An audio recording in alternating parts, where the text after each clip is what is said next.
स्वभावचिन्मयानन्दं कृपापूर्णं जगत्पतिं हरिषड्वर्गजेतारं नित्यानन्दगुरुं भजे।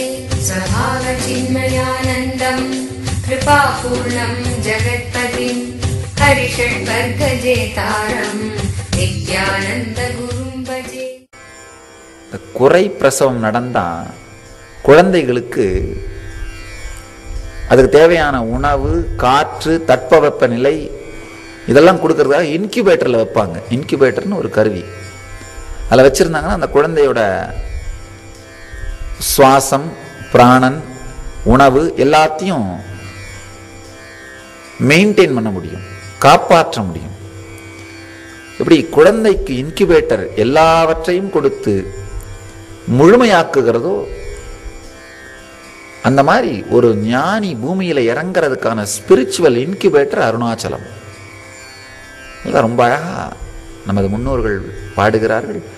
ஆதி நடம் ஆடுமலை அன்றிருவர் தேடுமலை, ஜோதி ஆடரவம் சூழுமலை, நீதி தழைக்குமலை, ஞானத்த போதனரை வாவென்றழைக்கும் மலை. எங்க இருந்தாலும் பிரபஞ்சத்திலே பிரம்மாண்டத்திலே எந்த மூலைகள் ஞானிகள் மறைந்து கொண்டிருந்தாலும், ஞானிகள் இருந்தாலும் அவர்களை பிடித்து இழுத்து வாவென்று அழைக்கும் மலை. இப்ப தொலைக்காட்சி நிலையங்கள்ல எல்லா ப்ரோக்ராம்ஸும் ரிலே பண்றாங்க, சேட்டலைட் மூலமாக ரிலே பண்றாங்க, பல விதமா ரிலே பண்றாங்க. உங்க வீட்டில் டிவி இருந்தா தான் அந்த நிகழ்ச்சிகளை, அந்த அலைகளை ஈர்த்து நிகழ்ச்சியை பார்க்க முடியும். அந்த மாதிரி பிரபஞ்சத்திலே ஆயிரக்கணக்கான ஞானமடைந்த சித்தர்களும் ரிஷிகளும் ஞானிகளும் இருக்கின்றார்கள். ஆனா பூமியில ஏதாவது ஒரு ரிசீவர் இருந்தா தான் அவர்களை பிடித்து இழுத்து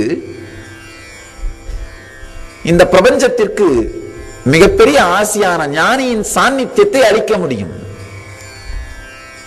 அதனால நமது முன்னோர்கள் ரிஷிகளும் ஞானிகளும் இந்த பூலகத்திலே அமைத்து வைத்த ஞானிகளை பிடித்து ஈர்க்கின்ற ரிசீவர் தான் அருணாச்சலம். மீண்டும் மீண்டும் மீண்டும் பிடித்து இழுத்துக்கொண்டே இருக்கும், இழுத்து அவர்களை பிரபஞ்சத்திற்கு அளித்துக் கொண்டே இருக்கும். மிக அழகாக அருணாச்சல புராணத்திலே ஈஸ்வரன் விளக்குகிறார். இந்த மலையாகவும் ஆலயத்தில் எழுந்தருளி இருக்கும் சுயம்பு லிங்கமாகவும் இந்த ஊரிலிருந்து வெளிப்படும் ஒரு ஞானியாகவும் இந்த உலகத்திற்கு கிடைத்து கொண்டே இருப்பேன் அப்படின்னு சொல்றார். அதனாலதான் ஆயிரம் ஆயிரம் ஆண்டுகளாக வாழையடி வாழையென அறுபடாத ஞான பரம்பரை அண்ணாமலை ஞான பரம்பரை. எது மறைந்தாலும் எது இல்லாமல் போனாலும் அந்த ஞான பரம்பரை, அண்ணாமலையானின் ஞான பரம்பரை அறுபடவே இல்லை, அறுபடவும் விடாது. பிரபஞ்சத்திற்கு ஞானியின் வடிவிலே வெளிப்பட்டு கொண்டே இருக்கின்றான் ஈசன். அண்ணாமலை என் ஆன்மா. நம்ம எல்லாருக்குள்ளேயும் அந்த அண்ணாமலை என் ஆன்மா அப்படிங்கிற உணர்வும் சத்தியமும் இருந்து கொண்டே இருக்கிறது.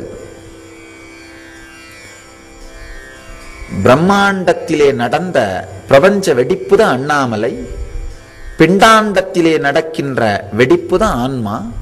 இந்த இரண்டும் ஒன்றே. பிண்டாண்டத்தில் நடக்கின்ற இந்த வெடிப்பை ஆழ்ந்து வாருங்கள்.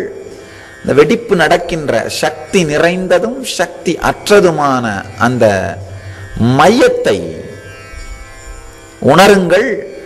அந்த மையம்தான் பிரபஞ்சத்தின் பிரம்மாண்ட வெடிப்பும் பிரம்மாண்ட ஒடுக்கமும் நடக்கின்ற மையம் என்பதை உணர்வீர்கள்.